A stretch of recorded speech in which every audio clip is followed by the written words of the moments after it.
Car பயங்கரமான மோதலில் இருசக்கர வாகனத்தில் பயணித்தவர் 4 பேரும் ஜான்சி, அவருடைய தோழி, அதைவிட 2 ஆண் நண்பர்கள். மொத்தமாக 4 பேரும் ஒரு வாகனத்தில் தான் பயணித்திருக்கின்றார்கள். அந்த 4 பேரும் கார் வந்து அந்த மோட்டார் சைக்கிளுக்கு பின்னால் இடித்ததில் முழுமையாக விபத்து ஏற்பட்டிருக்கிறது. அதனுடன் அவர்கள் தூக்கி எறியப்பட்டு அதில் அந்த விபத்தில் நேரடியாக பாதிக்கப்பட்டவர்கள் உடனடியாக அந்த இடத்திலேயே துடிதுடித்து ஜான்சி மரணமடைந்திருக்கின்றார். மற்றவர் மிக பலத்த காயங்கள் ஏற்பட்டு அவருடைய தோழி வைத்தியசாலைக்கு கொண்டு செல்லப்பட்டிருக்கின்றார்.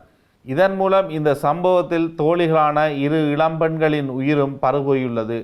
விபத்தை ஏற்படுத்திவிட்டு தப்பியோடிய கும்பலை பிடிக்க சென்னை போலீஸ் தனிப்படை அமைத்தது. சிசிடிவி காட்சிகளின் அடிப்படையில் காரை அடையாளம் கண்டு பாண்டிச்சேரி மற்றும் ஆவடி பகுதிகளில் தலைமறைவாக இருந்த 7 பேரை போலீசார் அதிரடியாக கைது செய்தனர். கைது செய்யப்பட்டவர்களில் பாலகுரு, சுமந்து சக்திவேல், பாலமுருகன், ஜோஸ்வா, கிஷோர்குமார் உள்ளிட்ட 7 பேர் உள்ளடங்குகின்றனர்.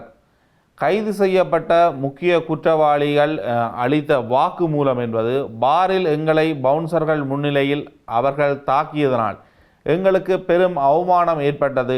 அவர்களை பழிவாங்கவே பின்தொடர்ந்தோம்.